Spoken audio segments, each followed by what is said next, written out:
for your graciousness. Mr. Lieu, you're recognized for 5 minutes. Thank you, Chairwoman Sheila Jackson Lee, for holding this very important hearing. First, I'd like to do is to ask unanimous consent to enter 2 documents for the record. The first is the Congressional Bipartisan HBCU Caucus Letter to Attorney General Garland and FBI Director Wray, dated February 4th, 2022. And the second is the American Council on Education Letter to congressional leaders regarding the bomb threats, dated February 14th, 2022. Without objection, so ordered. And now I would like to read a statement from my friend and colleague, Congresswoman Alma Adams, who's a co-chair of the Congressional HBCU Caucus. She says, I prayed for our beloved HBCUs this past week.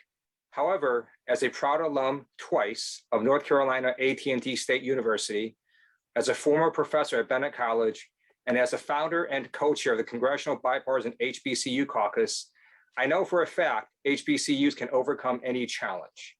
However, HBCUs shouldn't have to face the violence and terror my generation experienced during segregation.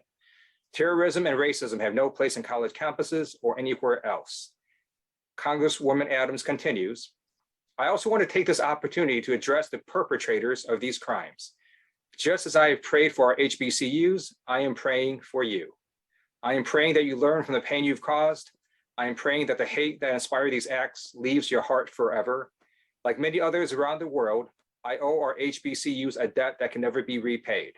That is why I continue to pray for our institutions and the souls of those who cannot or will not honor them.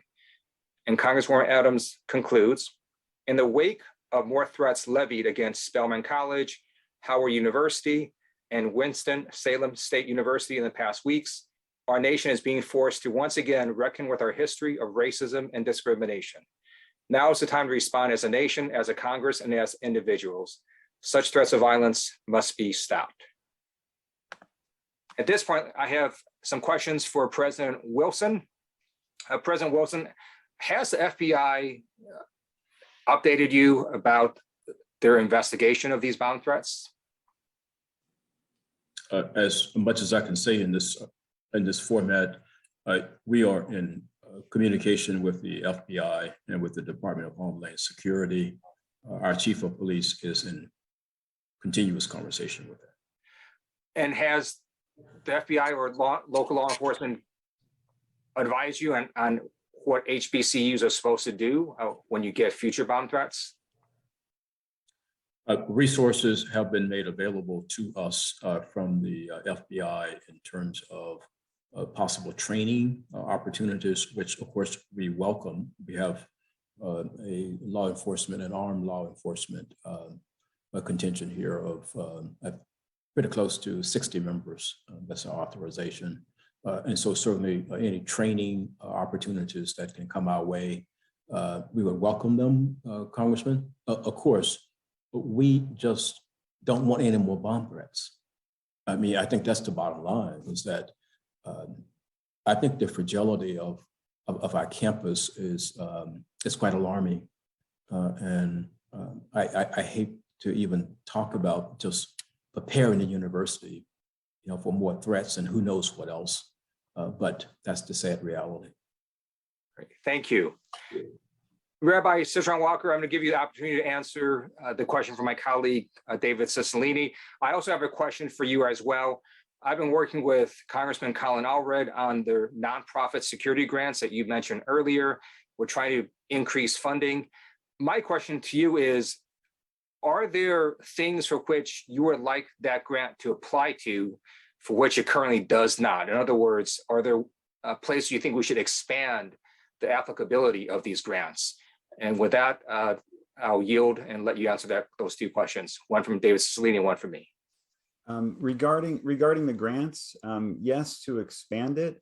I don't know the details enough or the specifics. I'm not that policy expert, but I do know that there was testimony given by the Eric Fingerhut of Congressman Fingerhut of Jewish Federations, and Michael Masters from SCAN, the Secure Communities Network, that I believe would help address how it can be expanded, not just in terms of funding.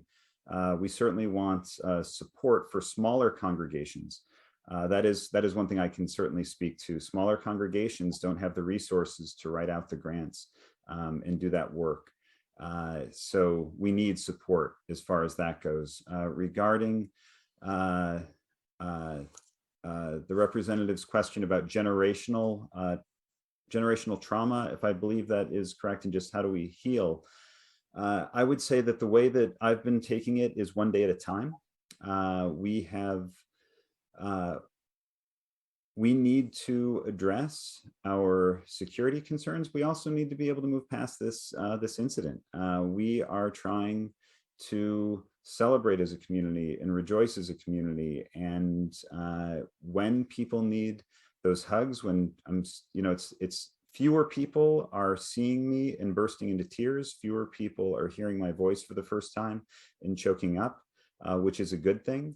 I'm a huge fan of, and I've been preaching a lot about taking advantage of mental health resources. We need to have that sense of support, and we need to be able to celebrate. And so I don't know how much more I could offer there, but our therapists are telling us that as soon as we can get back to normal, that's a positive thing. Thank you. Thank you so very much.